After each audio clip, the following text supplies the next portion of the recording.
Hello lovely fairy tale friends and welcome to my new video. Today I'm going to read for you The Musicians of Bremen. I hope you enjoy it and subscribe my channel.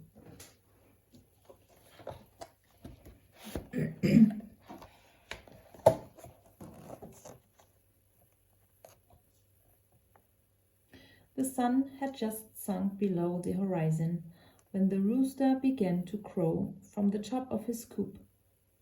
His mournful cries sent the whole farmyard into confusion. "Is it morning already?" asked the cat, lifting her sleepy head. "It's not even night yet," said the dog. "Why are you crowing at this time of day?" asked the donkey, looking out of the shed. "I'm crowing for the last time," explained the rooster sadly.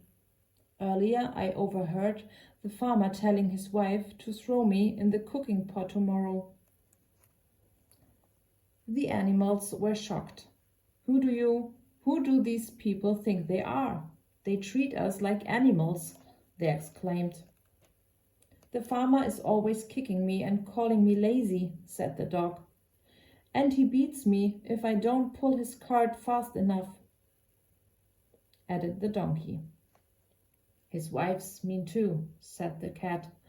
"She wants to get rid of me because I'd rather curl up by the fire than go out catching mice." The four creatures stared angrily at the farmhouse, where the farmer and his wife were just sitting down to their evening meal. "We don't have to put up with this any more," declared the donkey. "Let's run away to Bremen to join the town musicians." What a good idea," said the rooster. "You can sing bass, the dog can sing tenor, and the cat and I can sing soprano." The others agreed. So they watched and waited until the lights in the farmhouse were turned out. Then, in the dead of night, they stole out of the farmyard, crept down the lane and into the moonlight forest.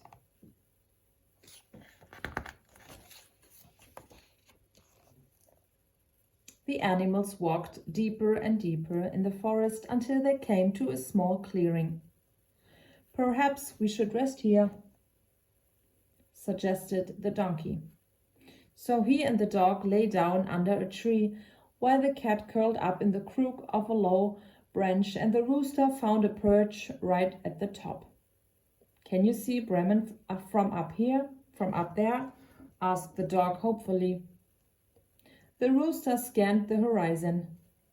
"No," he called down, "but I can see a light up ahead, and it's coming from a cottage." "Let's see if the people there might offer us some shelter for the night," said the donkey. "It is rather cold out here," said the cat. "Perhaps they let us sit by their fire. And maybe they give us a little something to eat," added the dog, his stomach growling. So they made their way to the cottage. The donkey, being the tallest and the bravest of the animals, peered in at the window to see what was going on inside. "What can you see?" asked the rooster. "There's a big table spread with all kinds of delicious food and drink," he replied. "And there are some mean-looking men sitting around it, counting big sacks of money." "If only it was us in there instead of them," sighed the dog.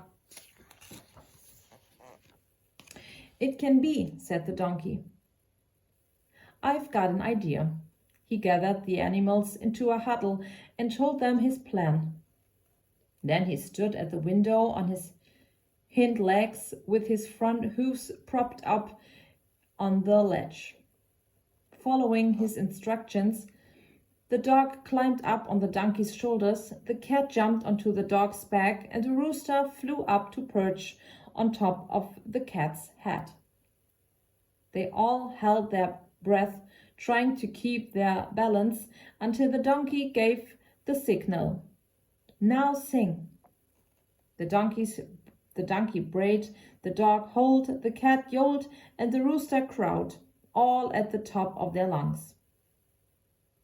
The noise was so loud that it shattered the glass, and the animals burst through the window. The men who were robbers leaped from their seats. "Ark! We're being attacked by a four-headed monster," one of them screamed. "Run for your lives," yelled another. They shot out of the house and dived for cover in the undergrowth among the trees. The animals made themselves comfortable in the cottage and started eating the robbers' feast. When they had eaten and drunk their fill, they each found a place to sleep. The cat settled for a rug in front of the fire, and the dog lay down on the mat by the door.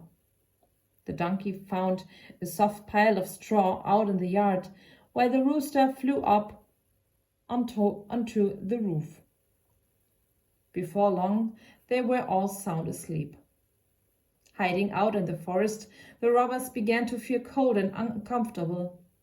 The chief robber said, "Perhaps we shouldn't have been so hasty. I'm going to go back and see what's happening in there." He crept to the cottage and tiptoed inside. It was so dark he stubbed his toe on the table leg and woke the cat. Amid the gloom, he saw the cat's eyes shining by the fireplace and thought they were the last glowing embers of the fire. So he crouched down to light a match from them. The cat didn't take kindly to being poked in the eye. She flew at his face, spitting and scratching. The robber jumped back in the terror and tripped over the dog, who sank his teeth into the man's leg.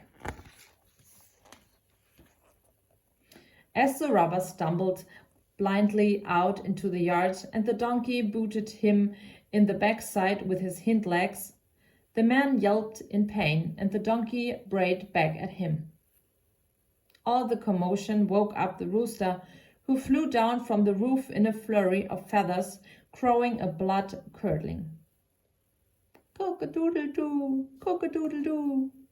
Scared out of his wits, the robber ran straight back to his gang. "What happened?" they asked. "First a witch spat at me and scratched me with her talons," he told them. "Then I was stabbed by a knife-wielding fiend. After that a big black beast beat me with a club and a bloodthirsty vampire flew after me, screeching, 'I get you, I get you.' I only just managed to fight them off." The robbers never dared to go near the cottage again. In fact, they left the forest that very night and never returned.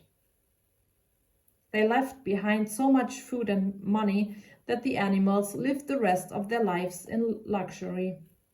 They ate, slept, and sang whenever they wanted, but they never did make it to Bremen.